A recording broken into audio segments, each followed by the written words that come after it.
Some sad news to report, as we're learning from the New York Times and Variety. Val Kilmer, who played Bruce Wayne in Batman Forever, channeled as Jim Morrison in Oliver Stone's The Doors, and starred in several other 1980s favorites, has died, the New York Times has confirmed, and Variety is also reporting.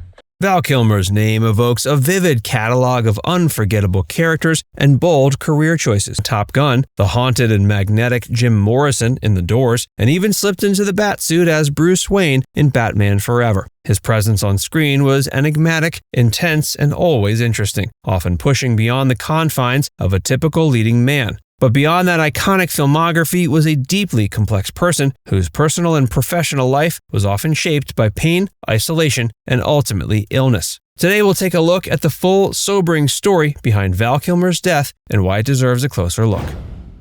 A long fight against cancer. I don't think it was just that he got cancer. I think he also was really fucked up for a while, health-wise, in terms of he just looked so different. Booze and shit. Yeah. 2015, he was rushed to the hospital. Yeah. But this is before that. But see, before 2015. But he looks so strange there. That doesn't look like the same guy. Val Kilmer's battle against health complications began long before pneumonia claimed his life in 2025. In 2015, rumors swirled that Kilmer had been hospitalized for a tumor, something he initially denied, citing complications that required intensive care monitoring but stopped short of confirming cancer. Kilmer, a lifelong Christian Scientist, was known for his spiritual approach to health, initially resisting traditional medical treatment. But by 2017, he publicly confirmed that he had battled throat cancer and undergone a grueling series of treatments, including chemotherapy and 2 tracheotomies. The surgeries were life-altering. Kilmer lost much of his ability to speak, relying on a voice box for communication. His health journey was chronicled in his 2021 documentary, Val, which combined old home videos, behind-the-scenes footage, and deeply personal narration voiced by his son Jack to show the toll that cancer took on his body and spirit. Kilmer's vulnerability in the film was striking.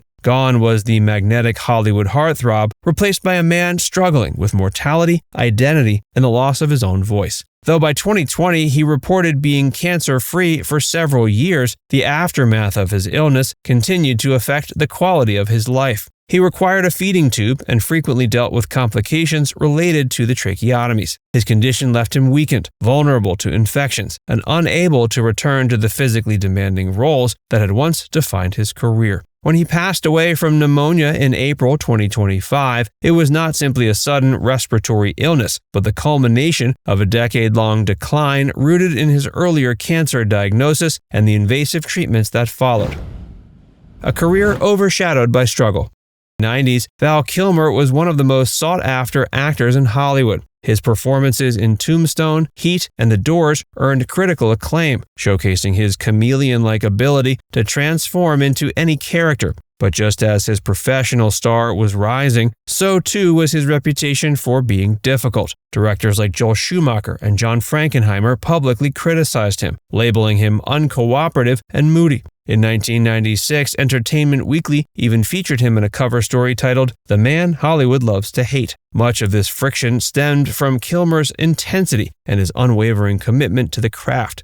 He approached roles with a level of dedication that could be off-putting to some collaborators.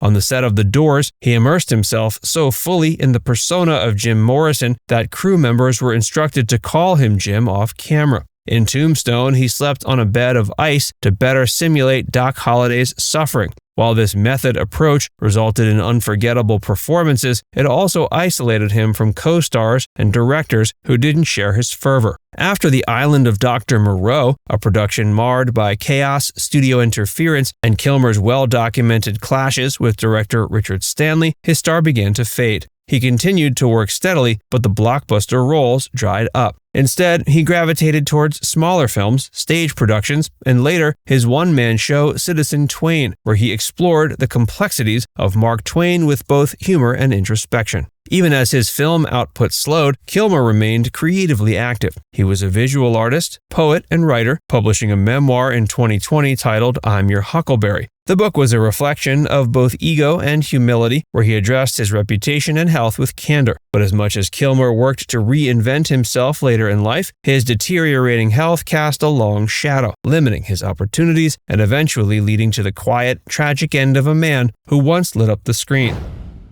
A voice lost, then digitally reborn. I feel a lot better than I down. I feel wonderful. One of the most heartbreaking elements of Kilmer's illness was the loss of his voice, arguably one of his most powerful tools as an actor. After undergoing a tracheotomy as part of his throat cancer treatment, he could no longer speak clearly. The voice that once carried Shakespearean monologues and rock concert howls as Jim Morrison was reduced to a raspy whisper. In 2021, he collaborated with a London-based tech company called Sonantic to create a digital replica of his voice. Using archived recordings and AI software, they were able to generate a version of his voice that sounded remarkably like his pre-surgery self. Kilmer expressed his gratitude for the technology in a statement saying, quote, "Being able to express myself again feels like a miracle. This innovation became his real-life condition." Contrary to some reports, the filmmakers used Kilmer's real voice digitally enhanced for clarity rather than a full AI-generated version. The scene, emotionally charged and steeped in nostalgia, stood as a powerful farewell to one of its most iconic characters. Despite the technological triumph, the need for such measures highlighted just how far his health had declined. His inability to speak freely limited his public presence and participation in film promotion. Even as his mind remained sharp and his creativity undiminished, the physical challenges made continuing acting nearly impossible. The unseen toll of isolation.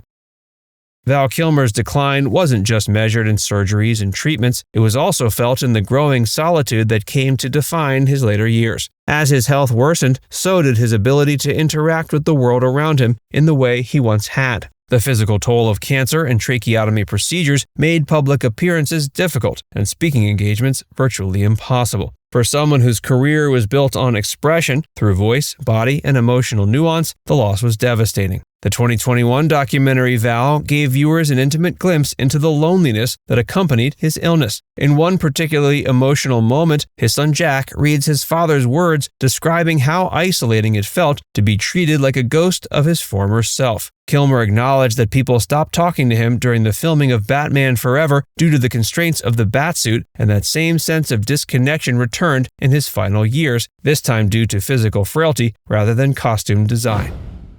A death years in the making. For a long time with interviews, I was afraid. I was just nervous or afraid that somehow my own life would get given away because you give so much in acting, or at least I don't really like the kind of storytelling that doesn't cost something. Though Val Kilmer officially died from pneumonia, the roots of his passing trace back through a complicated medical and emotional journey. The pneumonia that ended his life was not an isolated incident, but rather the result of a body weakened by cancer, surgeries, and years of medical intervention. Now it's time to hear from you. What are your favorite Val Kilmer roles, and how do you think his legacy will be remembered in light of everything he went through? Let us know in the comments section below.